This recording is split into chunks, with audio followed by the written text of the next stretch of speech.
Bonjour, bienvenue dans l'épisode 2 des Bookmas.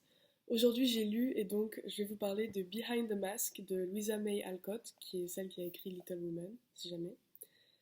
C'est une novella, donc un roman court, et c'est l'histoire d'une gouvernante qui arrive dans une famille qui va commencer étrangement à plaire un peu trop à tout le monde et de façon un peu trop rapide. C'était hyper intéressant, j'ai adoré. Ça se termine hyper bien.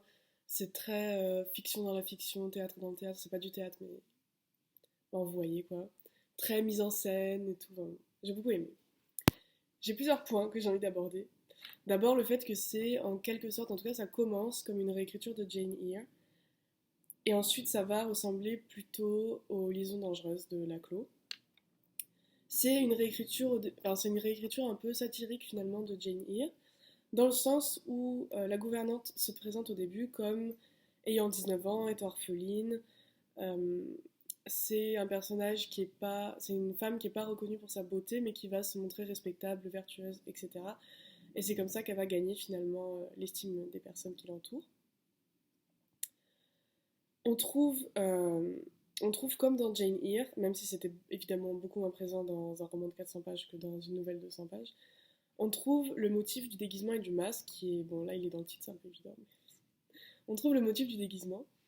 Dans Jane Eyre, on avait l'épisode des charades, où, euh, où donc les personnages se déguisaient à tour de rôle en essayant de faire deviner un mot. C'était les charades au 19e siècle, quoi. Et je sais pas ce que j'ai écrit là, c'est pas grave. Bref, on avait les charades dans Jane Eyre. On avait le fait qu'elle va changer de nom à un moment donné juste pour être discrète, tout ça. Et il y avait dans le jeu des charades un orientalisme qu'on retrouve ici dans un autre jeu, qui est un jeu de théâtre. Donc ils font une espèce de soirée où ils vont tous rejouer des scènes, ou en tout cas, vous voyez l'épisode de Gilmore Girls où ils refont des tableaux en vrai, du tableau vivant, je sais pas comment ça s'appelle.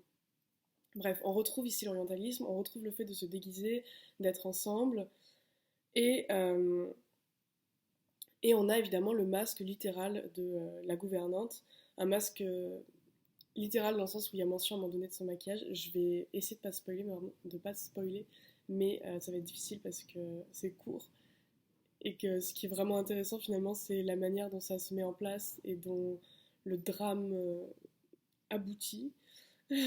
Mais du coup voilà, on a ce masque littéral et physique qu'on trouve à la fin et on a le masque figuré qui est qu'elle joue un rôle, qu'elle est un personnage, etc.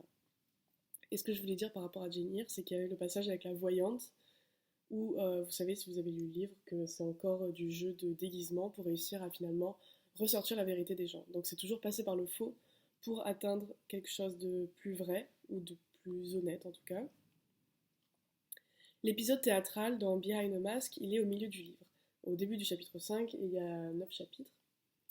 C'est une forme d'acmé du texte parce que, bon, ça, c'est vu et revu, mais le moment où elle se déguise, c'est le moment où elle va apparaître dans sa forme presque la plus honnête finalement, dans sa vraie forme, et on reconnaît son pouvoir destructeur, quelque chose dans les yeux qui ne surgissait pas avant, qui était masqué, et qui se dévoile finalement lorsqu'elle est déguisée et lorsqu'elle est précisément masquée.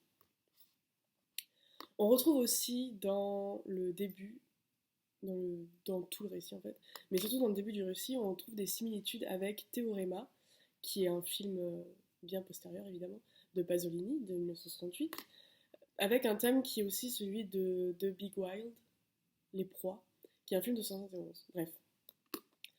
Ces similitudes, c'est l'entrée précisément d'un personnage inconnu dans une famille bourgeoise, un personnage qui va parvenir à séduire chaque membre de la famille un par un et petit à petit.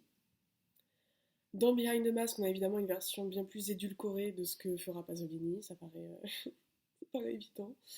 Euh, c'est pas, c'est pas sensuel, c'est romantique à la limite, c'est vraiment pas ouvertement sexuel. Mais on a la même forme de séduction qui ici est amicale et romantique, qui va se faire avec les différents membres de la famille, de manière toujours adaptée aux différents caractères des membres de cette famille. Donc une séduction qui va s'adapter Au caractère, quoi. Ce qui va... Non, ça je vais pas le dire.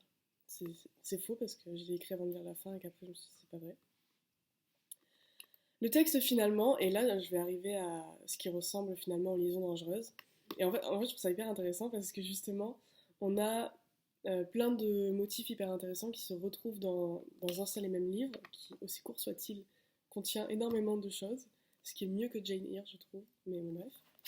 Et en fait ce qui est super intéressant c'est qu'il s'émancipe du modèle victorien, tout en conservant un discours qui était déjà celui de Jane Eyre, mais en mais on sent aussi un héritage du libertinage ou de lecture libertine, sans évidemment, enfin, en ayant en même temps le côté prude, non seulement des Anglais, mais surtout de la société victorienne.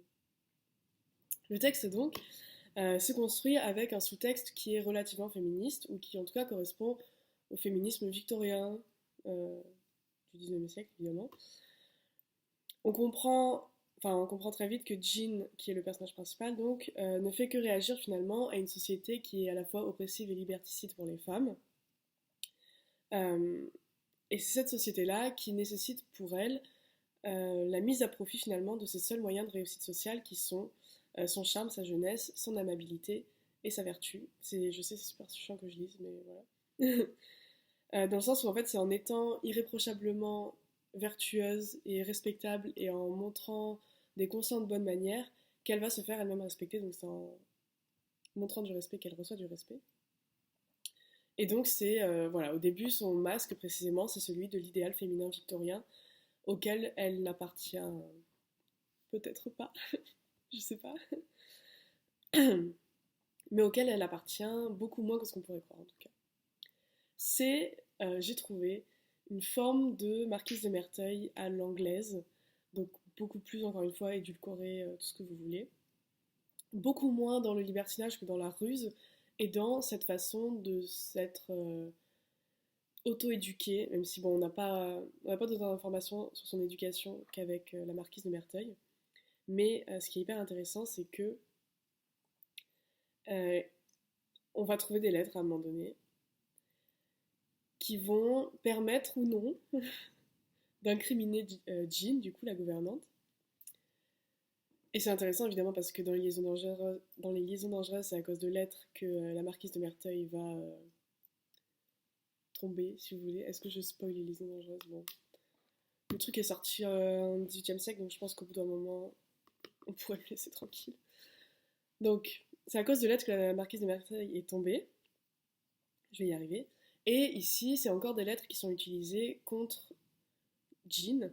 J'ai envie de dire Jane, mais Jean. Et c'est des lettres qu'elle a envoyées à une femme qui est son accomplice, entre guillemets. Sa complice, on dit en français, sa complice. De la même manière que Merteuil envoyait des lettres à Valmont et que c'est ça qui va la perdre. Bref, les lettres ici n'ont pas le même effet, enfin, n'ont pas exactement le même effet, et c'est... Vous verrez, je vous raconte pas la fin. Pour faire un bilan, en gros, j'ai beaucoup aimé, donc évidemment, j'ai trouvé que la tension était hyper bien menée, que la structure était parfaite finalement pour ce qu'il voulait faire. On retrouve en quelque sorte le schéma triangulaire qu'on a dans les tragédies antiques, ou les tragédies classiques plutôt, avec, bon, au lieu de 5 actes, on en a une dizaine, mais on retrouve justement cette montée, le point de culminance, l'acmé, et la redescente où tout se réexplique et tout se re-raconte avec un regard éclairé finalement sur la situation. Et évidemment, ça vient faire écho à ce qu'on savait dans la première partie du récit et tout. Voilà. C'est vraiment, enfin vraiment, moi j'ai beaucoup aimé. C'est bien écrit. Le personnage principal est hyper intéressant parce que euh, on s'éloigne justement de la perfection qui était assez ennuyeuse de Jane Eyre.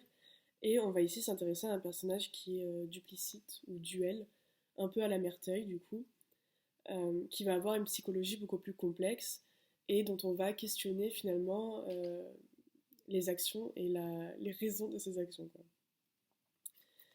C'est donc pour finir une réécriture de Jane Eyre qui permet de mettre en évidence la dualité justement qu'il y avait au XIXe siècle entre la, l'idéal féminin victorien et sa contrepartie, son opposé, qui est la femme plutôt sorcière. Et ce qui est hyper intéressant aussi, c'est que quand les hommes parlent de Jean, ils disent tout le temps qu'ils sont en train de se faire charmed ou enchanted, comment on dit déjà, bref.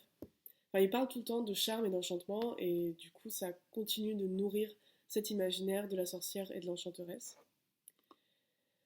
Euh, et donc voilà, l'opposition entre l'idéal féminin victorien et la femme qui au contraire va se plaire à tromper et à médire.